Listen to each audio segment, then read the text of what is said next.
Hey there, fellow moms. I know how tough it can be to balance your own health and wellness with your family's needs as well. I mean, we've all been that short order cook or been trying to carve out time for a workout and getting disrupted a million times. But today, that's why I'm excited to share some healthy house tips that have worked wonders for myself and my family. We're going to talk about easy nutrition ideas, fun exercise ideas, and even some tips on teaching good hygiene habits. Because, let's be real, that in itself can be a struggle. So let's make healthy living a little less daunting and a lot more enjoyable for every single person in your house.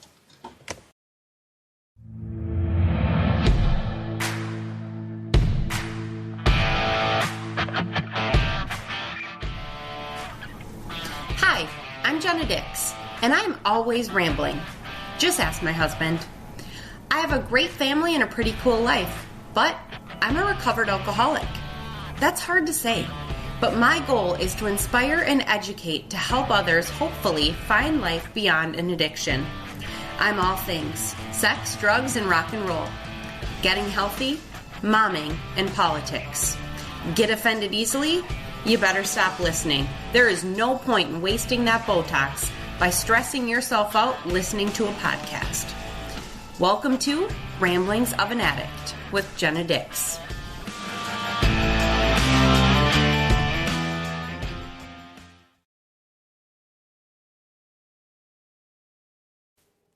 Today's episode brought to you by products and services that I'm thoroughly addicted to. Hey there, fellow gun owners. Are you looking for a way to protect yourself and your Second Amendment rights? Well, let me tell you about LegalShield's gun amendment offering. Whether you're a seasoned gun owner or just getting started, LegalShield's gun amendment offering can help you stay on top of your game and make sure your rights are protected. Sign up for LegalShield's gun amendment offering today by contacting my friend Susan Taple, independent associate with LegalShield, and get the peace of mind you deserve. She got my husband and I signed up in a matter of minutes. Contact her ASAP. You'll be able to defend yourself and your rights like a pro. Check the show notes for more information. Hey there, Ramblin' friends. Thank you so much for tuning in to today's episode.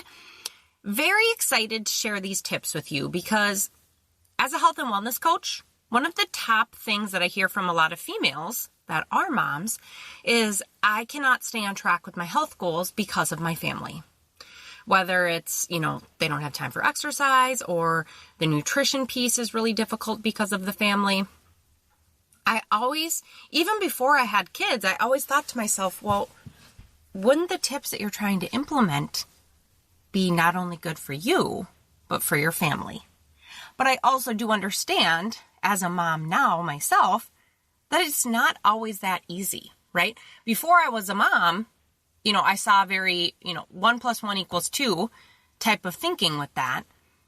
But I do feel now, being on the other side of it, that it's more a 1 + 0.5 + 0.5 = 2.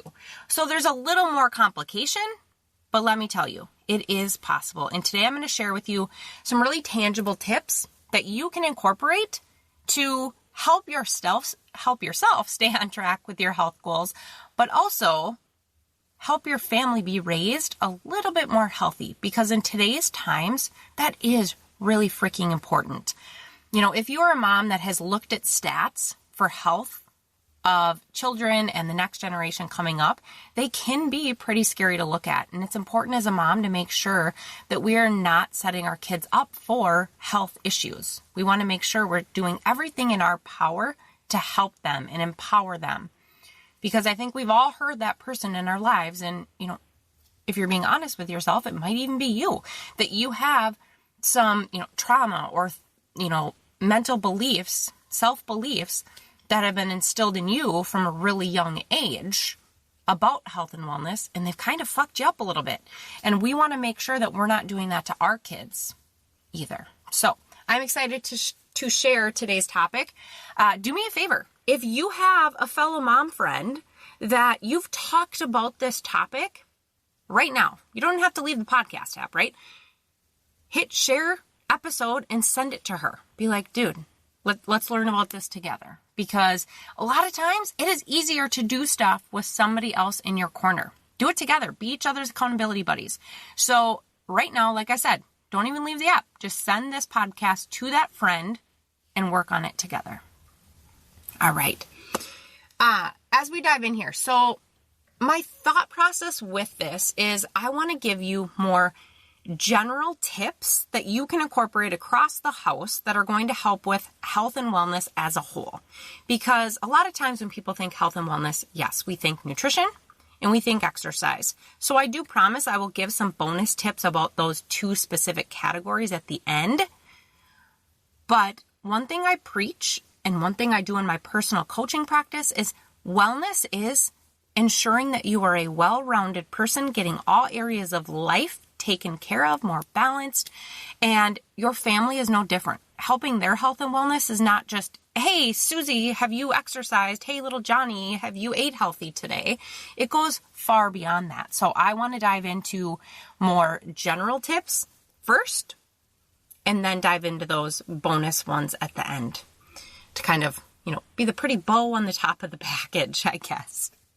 So as we dive in, getting your house just a little bit more healthy in general, I broke it down into 15 tips, and these are going to come at you in no way, shape, or no specific order. So it's not like, oh, tip 1 is way more important than tip 2.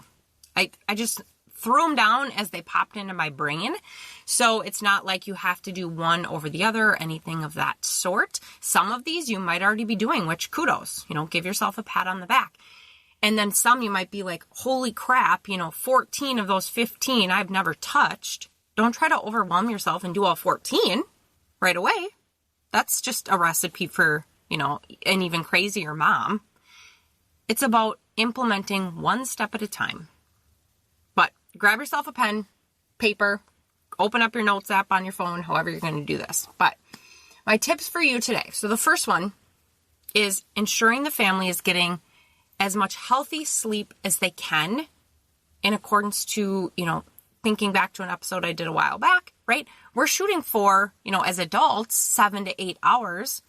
Younger ages are definitely going to need more. Some, as we all know, need a nap, maybe even 2 naps. Some, those itty bitty ones, are sleeping pretty much all day. But you want to make sure that your family is getting the sleep they need for their health as much as possible. And I do understand, being a mom of a teenager, that they're going to hit a point where you're not really in control as much anymore. Some people look at Mike and I and they're like, what do you mean you're not in control of her sleep? Yeah, we parent a little bit different, I guess. I think it was about a year ago. It was when she hit high school. It was, dude, you go to sleep when you're going to go to sleep. But, you also have the consequence on the other end. But she's smart enough that we've sat her down, we've talked to her about it, we've told her, what can happen if you're not getting adequate sleep. And there's been moments where we're like, okay, we rein it in and we're like, okay, you're obviously exhausted. You just fell asleep on the couch at 5:00. Like, you are going to bed earlier tonight. Or there was one time that we had a family member here visiting and they are really, really close. Mike and I were already up in bed and McKenna's already snooze-a-roozing away. And we noticed that the family member was still here, and it's 1:30 in the morning on a school night. And I remember Mike went down there, and my husband, for those of you that don't know him, he's pretty chill, like complete opposite of me. He is so chill. And he went down there, and I heard him. I couldn't hear his words, so he would just kind of like rumblings, but like politely basically being like, all right, guys, like, let's wrap it up, right? 10 minutes or so later, and the family member was still here. Yeah, he went down there and I heard some pretty pissed off words coming out. And I'm like, oh, dang. But it's important, like I said, to keep that sleep on track for your family. Make sure you do your research, find out how many hours that specific family member is supposed to be getting, and set up a routine so that's possible. And I am no way, shape, or form going to tell you what hours, because most people that know my family's routine think we're effing crazy. But Max still gets the amount of sleep she needs. She sleeps until 10 in the morning, but we do go to bed later. And we're okay with that. People are like, wait a minute, she doesn't go to bed by 8:00? Hell no. Like my kid is up till like 12, but that works for our family. We have a teenager and we have a little one, and we have made our routine work for us, but McKenna still gets her sleep. We strive to still get our sleep, and that's key. Tip number 2, healthy eating habits. Mama and dads, but mainly, especially if you are a mom that cooks. I'm a lucky mom. My husband and I would say he might even prep 60% of the meals and I prep 40. But the parents are the ones that typically are prepping the food. It is your job, my friend, to prep a healthy meal. And I'm going to partner this one with my next tip 3, just because they go hand in hand. And I'm very blunt with this one. This one, this is my tough love style right here. When parents are bitching to me that their kids eat unhealthy or their kids are getting a little heavier and it's because of what they're eating, I look at them and I'm like, who the fuck buys the food? Right? Who's going to Target or Cub or Amazon Delivers or whatever you're doing? Like, who's paying for the food? If your response is me or, the parents, it's your wallet being opened, don't buy the junk. Yeah, your kids are going to be unhappy for a little bit. I don't care. You shouldn't care. Because if it's making them unhealthy and they're creating bad habits that are going to be really difficult for them to break later on in life, sorry, sister, that's on you as a mom, right? So it's your job to go and buy the healthy foods. It's your job to prep them and then give them healthy options. I'm not a dictator in this house and I don't tell my family exactly what we're going to eat all the time. We do have a lot of open discussion about, hey, what do you want to have for dinners this week? But Haley, being 15, knows the expectations. She will not come to me and say, certain meals because she knows those don't fit our parameters of, that's not the healthiest meal. That's not the healthiest option. Do we eat junk sometimes? Absolutely. Do we have some junk in the house? Absolutely. But if you open the cupboards, it's very minimal. If you open the fridge, it's very minimal.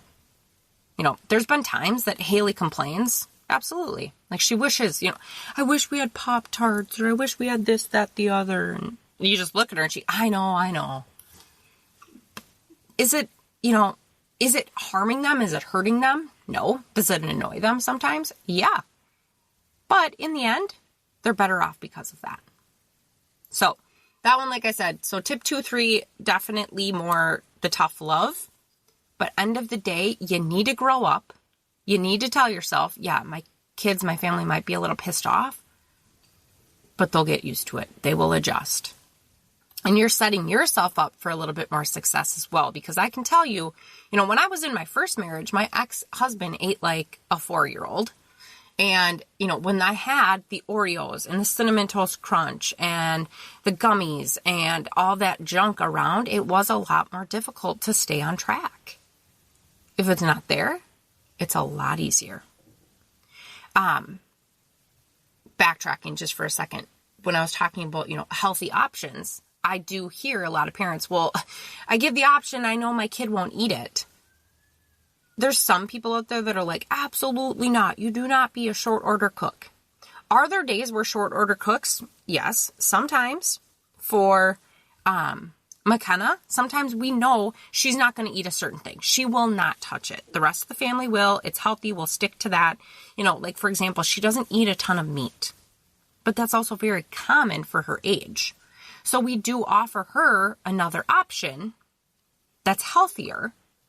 So we'll say, do you want X or Z? They're both healthy and she gets to pick.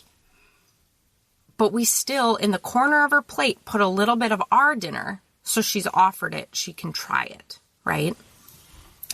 Jumping into tip 4, be active as a family, right? It's good for your body.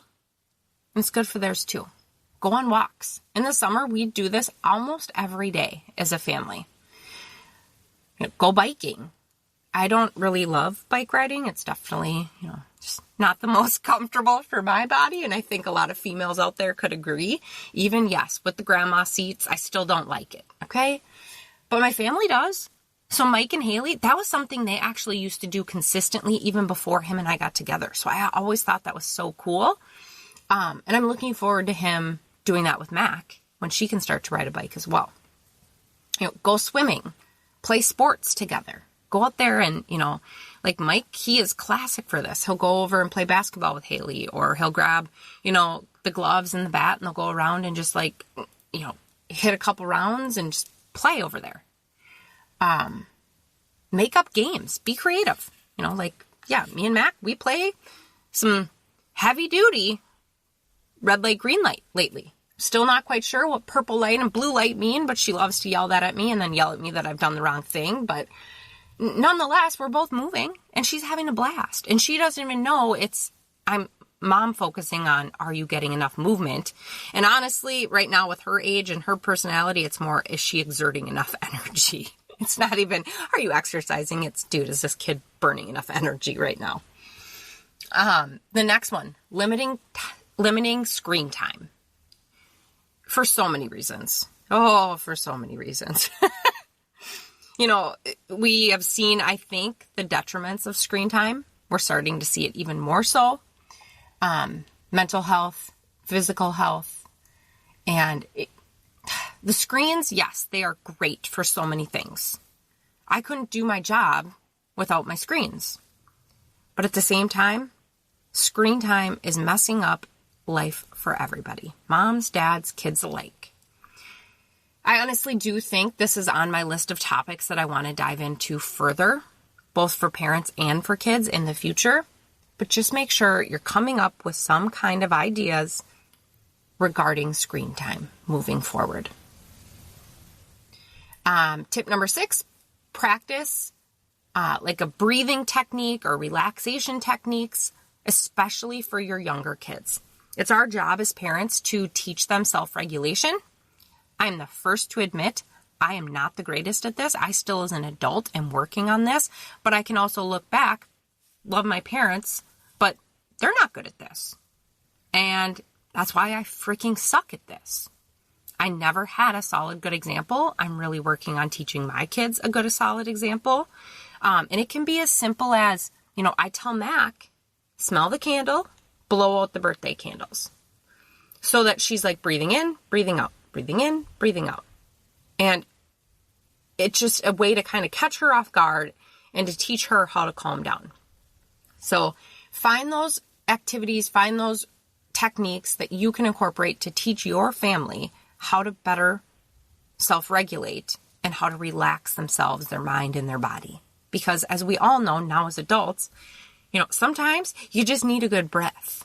I've heard more than one mom be like, dude, I had to go lock myself in the closet, or I locked myself in the bathroom, took a few solid breaths, and off I went, feeling much better.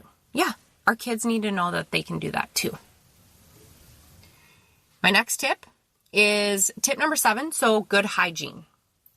Common sense. But at the same time, kids are not great at this. And this doesn't magically get better at age 9 because they have common sense, or a little bit more common sense. This is hard for some kids up through high school. And it is so important to not just tell them, go do X, Y, Z. We need to teach them. And, we're teaching McKenna these things now. And, I learned firsthand because I had never been a mom yet, right? And I remember with Haley being like, why doesn't she just know how to do, that certain thing? And it's like, oh, she doesn't know how, and she's lucky she has 2 moms, essentially, a bonus mom and a real mom, that have been teaching her these different things. But yeah, they do need to be taught. And I had to sit back and think I do remember my mom, I think it was 6th grade, teaching me how to shave my legs. I don't remember much other things, but I'm sure she did because I learned. I had to be taught somehow. I don't remember that because I was younger. But yeah, with our kids, we have to teach them things. So with Haley, I remember I made her put on a swimsuit, put her in the shower, she's taking a shower, and I helped her because she is the thickest. Oh my word. Her hair is gorgeous and it is so thick. Her hair is literally I'm not kidding you, 5 of my ponytails.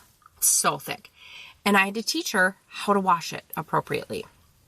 You know, literally getting in there, helping her do it, teaching her how, because she was struggling because it was so thick. Or I remember, I think she was probably 10.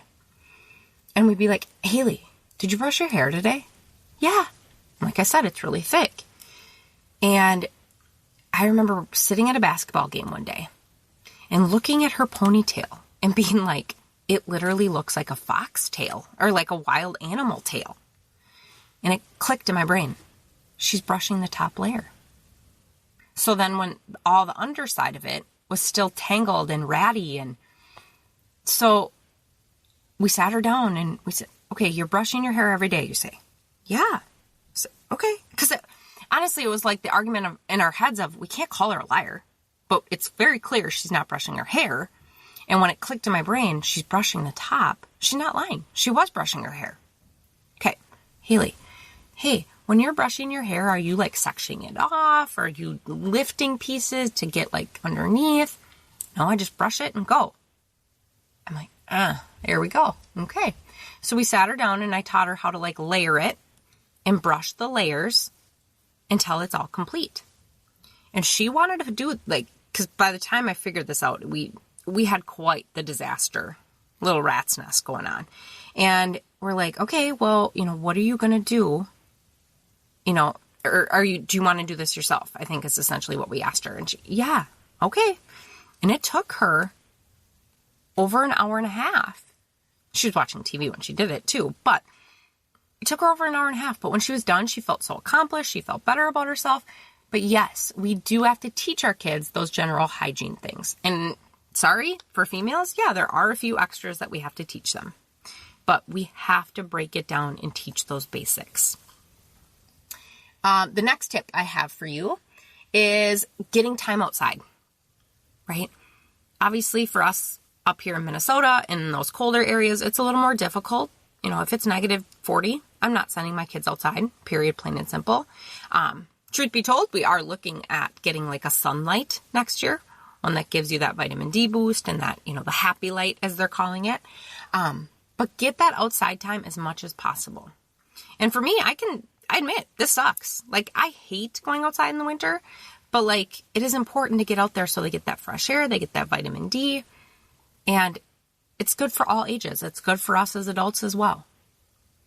My next tip is positive body image. Ensuring that you are talking about how to appreciate their body, and you too, mom, doing the same thing. If you're standing in the mirror, oh, I'm so fat, I'm so chubby, oh, I'm so ugly. Gosh, this shirt makes me look awful. Our kids hear that, right? I've caught myself a couple times, but I really do truly try to work on appreciating what my body truly can do versus just sitting there and complaining. So ensure that, you know, when they're sitting there, if you happen to catch them saying something negative, flip it. Gosh, my legs are so big. Dude, your legs are so strong.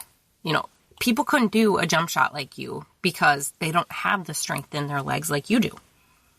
Or, I hate how skinny, scrawny I am. Yeah, but you are one of the fastest ones out there and during track and field, and your body can do amazing things. Appreciation, appreciation, appreciation. Flip it every single time. All right, my next tip for you is encouraging them to build a tribe, to get involved, right? I think we all saw firsthand during COVID how detrimental it can be on kids when they are isolated.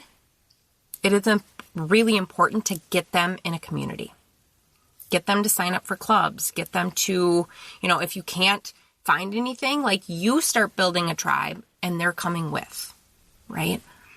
Not only are they building people that are going to be in their corner, but it's also giving them more purpose. Because a lot of times when they're involved in things like that in different communities, they're also active doing things and it gives them purpose in their lives. My next tip for you is making sure that you are prioritizing their mental health. And there is never like an age where this becomes appropriate. It's not like, oh, they're too young for that. No, all areas of health, mental, emotional, physical, matter like starting day one. I think we've seen that with studies, right? But make sure that you're prioritizing their mental health and honoring that for them. And if they are really, really struggling and you as a parent are like, I'm lost, I don't know what to do, get them into a professional. There is nothing wrong with that. Honestly, it might actually be good for them. Even if nothing really horrific has happened, they just need that sounding board. They need a neutral source beyond just mom. Make sure, obviously, you're finding a trusted resource, but there's nothing wrong with getting them into a professional or, a pastor or something of that sort. But make sure their mental health is being cared for and teach them how to do that. Teach them it's okay. It's not something that needs to be shameful. My next tip is a little bit more going back into that nutrition, but make sure everybody in the family is getting enough protein. In America, this one has, there's some families that are still like very much so the meat and potatoes family, and they do get hefty amounts of protein. But there are a lot of, especially children, that get a lot of carbs. And yeah, carbs are good. Oh, I struggle with my carbs too. I love pasta. I love bread, right? But make sure your kids are also getting protein. And if they don't like meat, like Mac, right? Find other ways. She eats cottage cheese. She'll eat egg bites. She will eat Greek yogurt. She'll eat, nuts. She loves pistachios. We buy the big old bag at Costco. And she knows, like, oh, I think I need some protein. Like, she'll look at me and say that. My little nerdy 3-year-old, right? But make sure everybody at all ages are getting protein and find what works for them. Because if they're not going to sit down and eat a hamburger or a piece of chicken with you, find an alternative. Tip number 14, make sure as a family you are focusing on incorporating faith, right? And teaching them to do that in a way that works for them. They don't need to be exactly like you, right? I was raised in a Catholic house. We were not the best Catholics by any means. We did follow like the Lent thing on Fridays and things like that. But beyond that, we were definitely not the best Catholics. But I felt like I had to do it a specific way. And now as I'm getting older and really diving into my faith, it's a unique thing. You have to forge that relationship with Jesus in whatever way that fits you as a person and your purpose for why God put you on this planet. And your kids need to, it's like a trial and correction thing. So let them explore that relationship, but also show them very solid values that to you as a parent, faith matters a lot. It gives them a backbone. It gives them extra strength. So yes, this is definitely a tip that fits a healthier family. Find how that's going to work for you and your family. Incorporate prayer. Don't be afraid to pray in front of your kids. Even if it's, yes, I've done this. Jesus, I'm very frustrated right now. Please give me extra patience. And Mac, oh, you're frustrated, Mommy? Yeah, I'm frustrated, and I hope Jesus helps me because I want to say kind words to you. Bring that peace into your life. Tip number 15, my final one for these more general tips. Make sure in your house you are expressing love and affection. My tip within that is look up what your kids' love languages are. If they're old enough to sit and take the little love language quiz themselves, because there is one out there for children, if they're old enough to take it themselves, let them, encourage them so that you know how they best feel appreciated and loved. So you can kind of pour into that avenue. Make sure you're doing all the things, truly loving your child in a well-rounded way. But if you find out, wow, my kid really needs quality time to feel loved, you can ensure that you're tapping into that one a little bit more heavily to speak to your child in a way they're actually going to feel the love. All right, so those were, like I said, my more general tips for a healthy, well-rounded house. But as promised, I did want to dive into a few tips that were more focused on exercise and nutrition because a lot of us automatically go to those spaces when we think of, I want healthy, right? So when it comes to exercise, I did share a couple things in those general ones, like getting outside more, doing things as a family. I'm going to double down on the doing things as a family one more time. So my first tip for you is make sure that you're doing things as a family as much as possible because it encourages your kids, right? Go to the gym together. Haley has worked out with us. She's gone to the gym with us. She's gone downstairs when we're lifting and she'll lift with us. Or do a workout class as a family. Things of that sort so that they're not having to do it alone. Even when McKenna does her little kid workouts, sometimes I'll do them with her. Because how boring for her to have to do it all the time by herself. She wants her mommy to do it too. Okay, so find those moments when you can do it as a family. Do things that are age appropriate. The workouts and exercise things that we're incorporating for McKenna are much different than what we're incorporating for Haley. Haley can go to the gym and throw the weights around like a champion. McKenna, she might try, but that's also a little dangerous, number one. And number two, there's things that are a little bit more age appropriate for a 3-year-old. So that's where things like, I've talked about it on this podcast before, the Miss Linky, Linky, channel on YouTube is awesome. Tons of little exercise videos that are really fun and engaging for a child. She loves Miss Linky. We've also Googled, there's been days, when she was into the Minions movie and they do, Despicable Me. And they are doing ballet class. She got into that for a little bit. So we started YouTubing little ballet classes for kids. So find things that fit their age. Make it fun. Make it into a game. Include music. Make it more of like a competition, a race. Okay, you do this obstacle course that mommy set up for you, and I'm going to time you. And you time them. Okay, let's see if you can beat that time. Right? Music, even for older kids, that was kind of like one of the, I'll even say a contention point, but contentious, but at the same time, we had fun with it on other days. Me and Haley, when we used to work out together, that was, fun. Some days we would pick music and we'd jam together. And then there was days no, we're listening to metal today. No, we're listening to rap today. But at the same time, it wasn't I hate you, I don't like that kind of music. It was still fun, teasing each other. But music can obviously add a new element to exercise as well. Tip number 4 with exercise, make it social. Get them into different activities that are getting their body moving. So this is as simple as getting them into sports, right? Have them play hockey, have them play softball, have them play basketball, things like that. Or get them into dance class, get them in swimming lessons. Not only great for their body, but it's great for their socialization as well.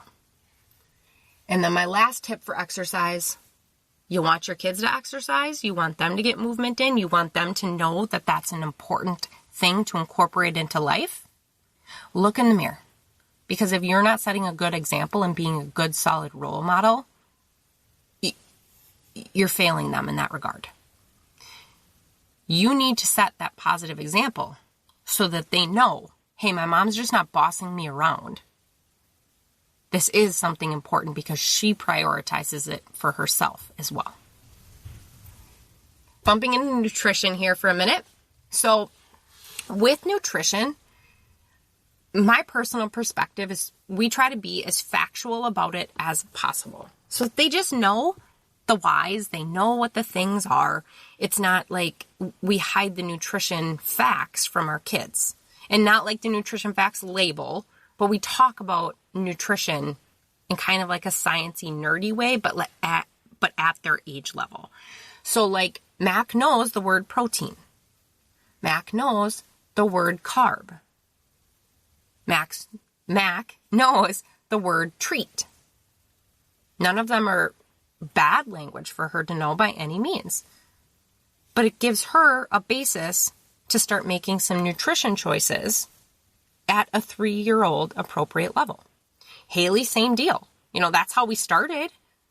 And now she's gotten to a point where she's she knows a lot more nutritional aspects. She knows hey, rice, I eat 3/4 of a cup, right? Yep.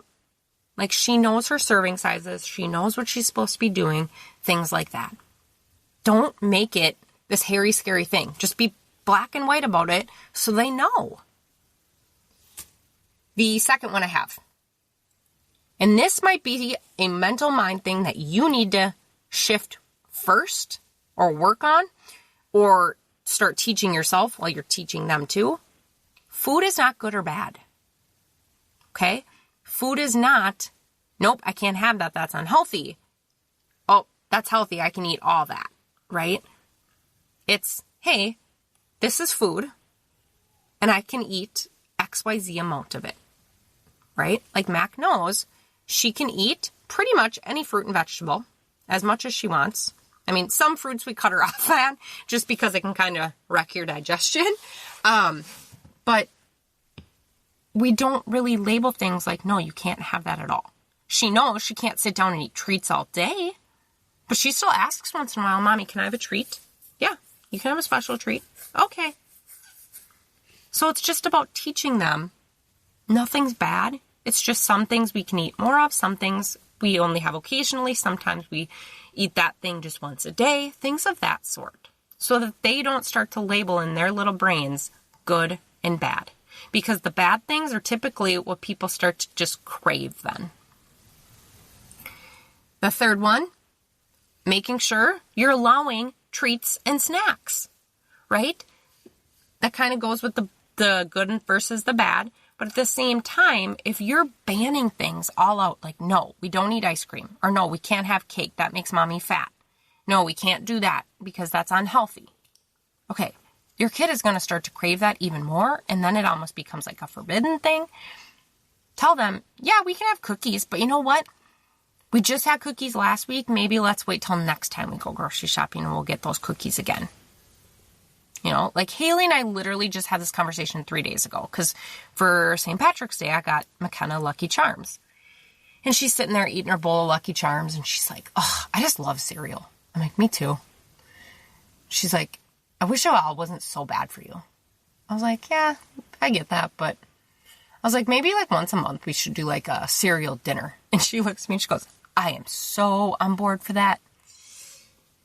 But she also knows we're not going to buy her Lucky Charms every single time we go grocery shopping. But we're not going to tell her you can't ever have it either. Okay? Tip number 4. This one's like a personal parenting preference type of thing. But this is my mind of thinking when it comes to kids and nutrition. All we can do is put the food on their plate. We cannot force them to eat it. You can leave it there and say, all right, well, I'm going to leave those cucumbers there. When you get hungry, you come back and eat those cucumbers. But also sitting there and screaming at them that they have to clean their plate, I don't agree with that either. Because a lot of times, the clean plate club is a mentality that is going to stick with kids for a really long time. If we just simply tell this child, hey, if you're full, cool. But you know what? When you get hungry, you're going to need to finish those cucumbers. And if you're still hungry after that, then we'll talk. But that is going to have to be the next thing you eat when you are hungry. Don't mess up their hunger cues, but also don't make them think that if they just say, I don't want to eat that they'll get something else later. If it's something that you're putting on their plate that they straight up hate, every parent has a different rule of, how many bites. I do recommend telling your kids they have to try it. You have to try at least one big bite, or you have to try at least 3 tiny bites so that they can truthfully taste the food. I think that is important because it's so easy to be like, oh, I don't like that. And they have no clue, especially because our taste buds do change periodically. So make sure that they're trying things, every once in a blue moon again. It's not just, one and done type of deal. But do make them try things. Just because you don't like avocados, your kid could totally love avocados. Okay? And then my final tip is don't be an almond mom. And an almond mom is a more recent term. It started from the Housewives, I believe. I don't watch the Housewives. That's not one of my guilty pleasure shows. But it was a housewife that her daughter was a model. The model called. She's like in tears. She's bawling her eyes out. She's starving. Mom, I just need to eat something. Okay, honey, have a couple almonds and you'll be okay. Right? Don't fuck your kids up like that. Don't give your kids this warped vision of in order to be skinny, in order to be attractive, they just have to eat very little or eat very carefully. You're warping their mindset about food. Don't do that. If you have that mindset, let me recommend you go get yourself working with a health coach or a dietitian or nutritionist that really works on the mindset piece. But do not pass that on to your children, because that is doing them such a disservice. I think, I talked about in my last episode a little bit about, when I did my 72-hour fast, and even though I had done it in a very healthy way, I could see it was creating a really unhealthy vision about food, and I didn't like that Haley saw that. I thank goodness that the timing didn't match up, that Haley wasn't around when I was competing, because I totally would have taught her that almond mom mindset, right? But it truthfully is the whole know better, do better. And if you are listening to this podcast, I'm hoping you now know better, so do better. Don't teach your kids that messed up mindset. And again, let me repeat, if you have that mindset, fair. A lot of people of our generation do.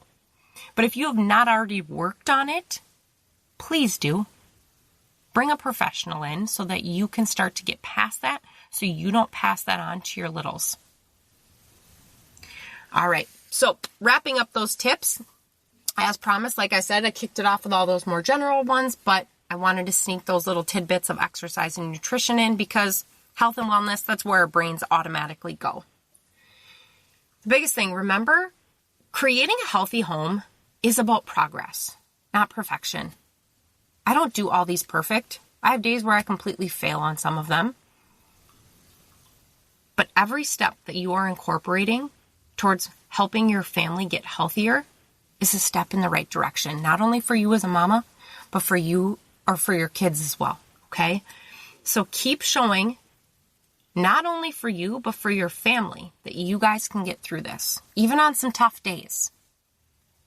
And to be completely real, I am of the belief that our kids are going to wind up sitting on a counselor's couch at some point in their lives for some specific reason.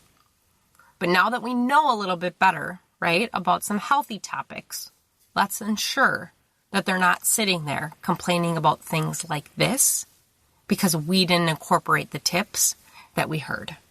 It's time to blend those tips into our lives in manageable ways, because I know you can. Together, it's all about creating a healthy home that nourishes not only our bodies and our spirits, but brings everybody in that house together in a happier way.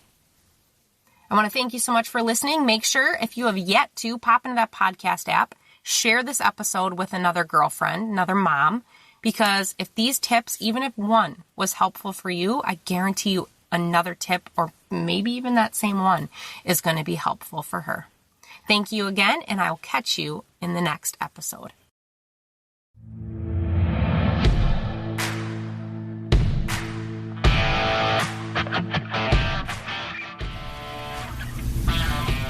Thanks for tuning in to another episode of Ramblings of an Addict with Jenna Dix. Remember, if you are battling an addiction, reach out for help and support.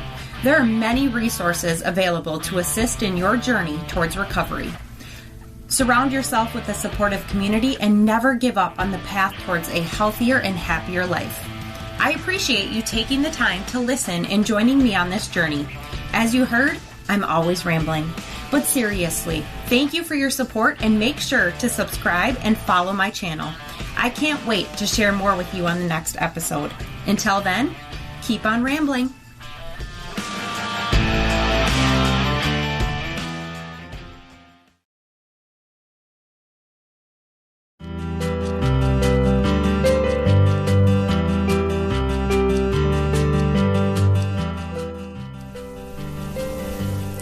If you have found this podcast helpful and want to dive deeper into personal growth and self-improvement, be sure to head over to my website, jennadix.com. You'll find a wealth of resources there. There is a little less drugs, sex, and rock and roll these days, but whether you're interested in getting healthy, information on momming or parenting, or politics, jennadix.com has something for everyone. So, What are you waiting for? Head to jennadix.com today and start your journey towards personal growth and self-awareness. See you there.